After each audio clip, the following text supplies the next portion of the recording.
Your brain processes information at blistering speeds, but you hit a biological speed limit the moment you try to interact with a computer. Every complex idea you want to express has to be squeezed through the physical bottleneck of your fingers and thumbs. Imagine bypassing your body entirely. Picture typing a message, playing a game, or accessing the internet using pure thought, removing the need for any physical interface between your mind and the machine. This is no longer the territory of science fiction. The world's largest tech companies and most prominent neuroscientists are currently building these brain-computer interfaces.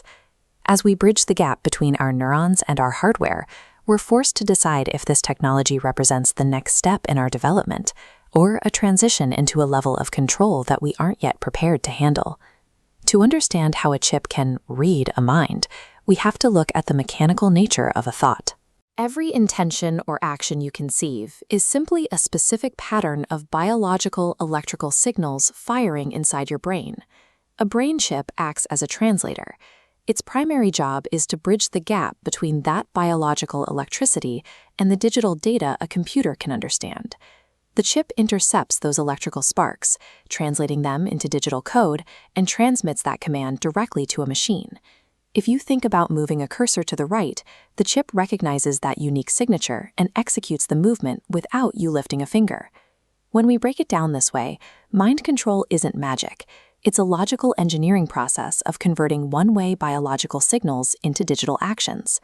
This technology is already functioning in human patients. Right now, paralyzed individuals are using brain chips to type text and play video games using nothing but their thoughts. These patients are successfully extending their physical reach. By thinking about a movement, they direct external hardware to act, manipulating robotic arms as if the machine were part of their own body. Current research is aiming much higher. Neuralink and other developers are working toward high-bandwidth communication that would link the human brain directly with artificial intelligence. If this technology scales, the impact on rehabilitation could be immense.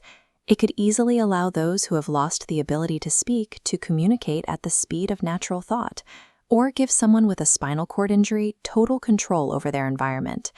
Scientists are also exploring memory enhancement, researching how linking neural pathways with external processors might allow us to artificially expand our ability to store and recall information.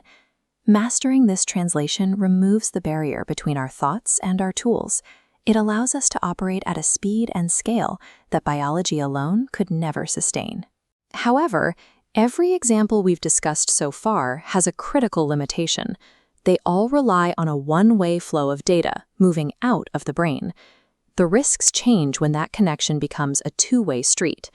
If a computer can push data back into the brain, we enter the realm of memory uploads, or even the possibility of learning a new language in a matter of days.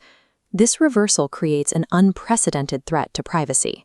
Your private thoughts and neural reactions could become a valuable, unprotected data commodity, accessible to whichever company manufactured your chip. In the digital world, if a password is stolen, you can change it. But if your internal thoughts are leaked or recorded, there is no way to secure them again. Experts warn that this creates a direct path for manipulation. If an external device sends data into your neural pathways, hackers or corporations could theoretically influence or alter how you think and feel. Because of these risks, governments are already debating the ethical rules that must be in place before this hardware moves from the clinic to the general public. These chips offer a way to restore function and independence to millions of people. But that progress forces a decision. Is the benefit of a direct interface worth the risk of engineering a permanent backdoor into our minds?